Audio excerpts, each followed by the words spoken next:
Welcome to the Predictive Playbook. This is the early look at Week 2 in college football action, and what a Week 1 it was.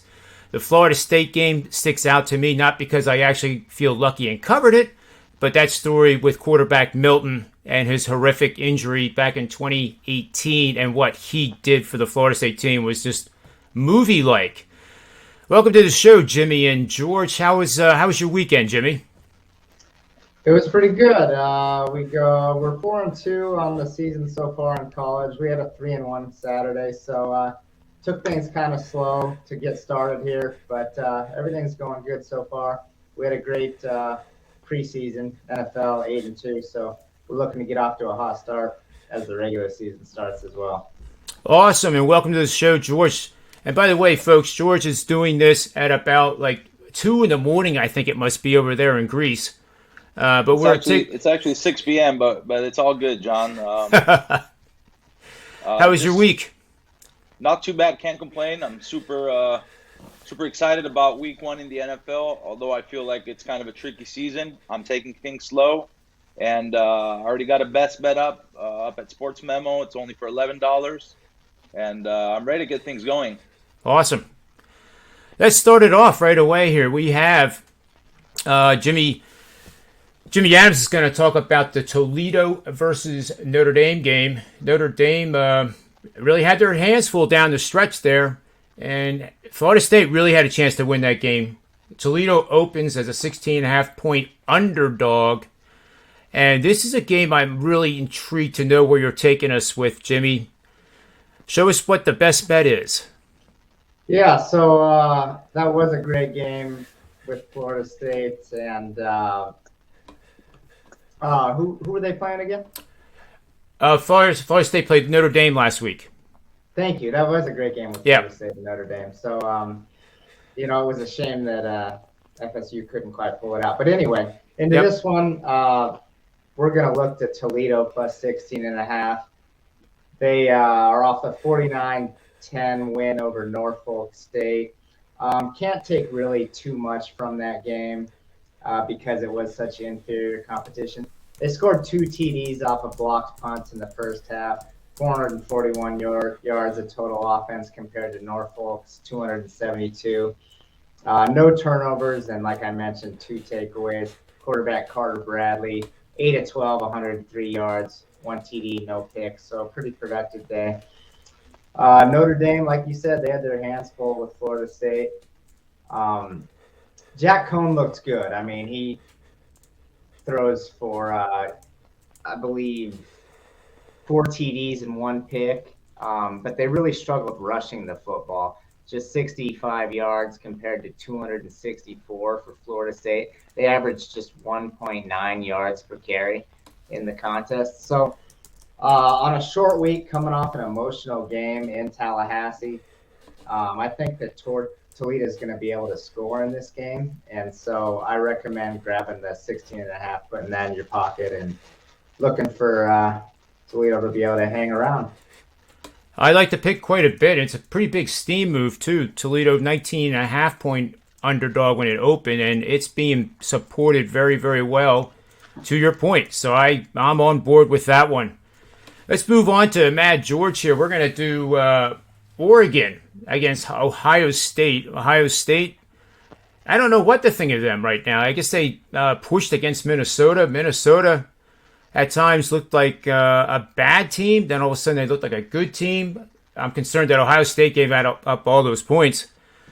So Oregon is a plus 14-point underdog at the Big Horseshoe. Where do we bet this game, George? Let me start off by saying that this is a tough game. Like most pro cappers, the beginning of the college football season, we're looking for teams that have retained a lot of starters, and Oregon is one of them. I think they underperformed Week 1, considering that it was a sort of a trap game with a game against Ohio State coming up. I like the Ducks to keep it close here. I think they're a live dog. This is going to be a tough game. They are 7-3 against the spread in their last 10 games following an ATS loss. So that's the trend I really like here. They're also 3-1-1 in their last 5 against the Big Ten. I don't know what to think of Ohio State yet. I think I obviously they're at home right now, but Ohio State was -14 at Minnesota, and now they're at home -14 against Oregon. Oregon's better than Minnesota. I think we can all agree to that one. So even though I understand that there's a lot of difficulties coming with this pick, I like the Ducks plus the points here. If they can score early, they keep this one close, they get the cover. I like it, George. I like it. And then we have a fourth guest here. Well, actually, third guest if you don't count me, but I'm your guest. We have Jesse Schule in the house here, and he's going to take us into Texas versus Arkansas. That Texas team that is dying to be part of the SEC gets their chance now to play Arkansas, who was an upstart team the last 2 seasons, I would say. Jesse, what do you see the best bet in this matchup?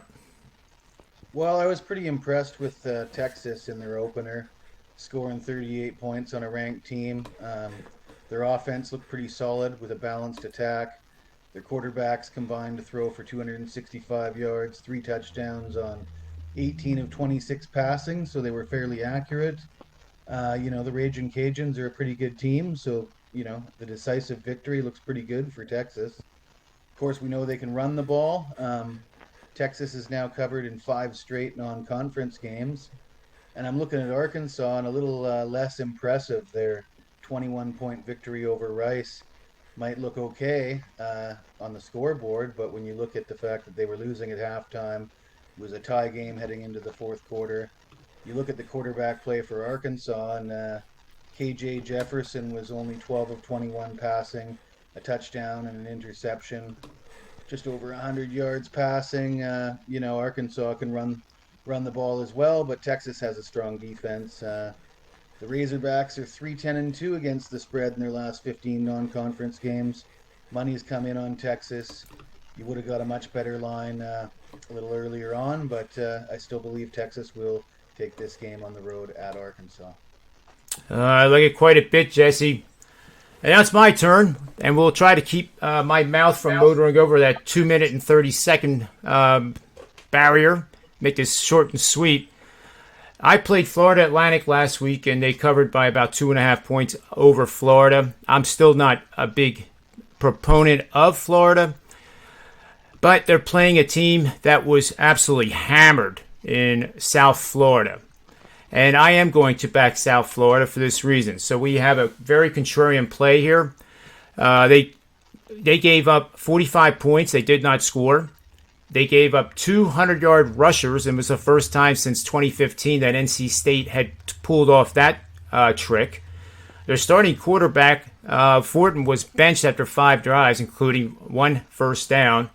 They put in a freshman, Tim McCain, and he came out of the game too after throwing 2 interceptions, and they replaced him with the original starter, Fortin. So there's a lot of work to do on this South Florida team. However, Florida has a history of not being focused in these games.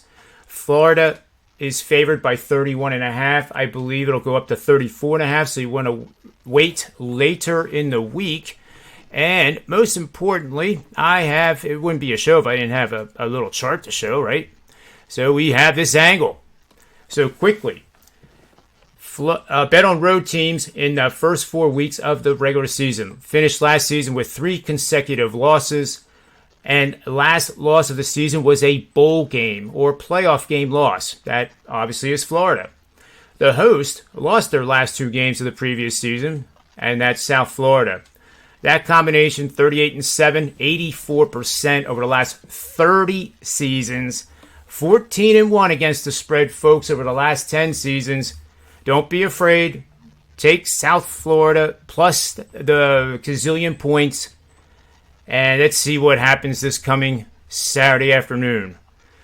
So, guys, that's all I have. And one last thing here. Punt 50, as you see at the bottom of the screen, folks, is to get 50% off a 7-day pass at Sportsmemo and WagerTalk, and it's only for you guys. This is not going to be blown across the internet and other social media platforms. It's only because you're watching this show, and it's our way of saying thank you for viewing our shows in the first place, and we greatly appreciate it.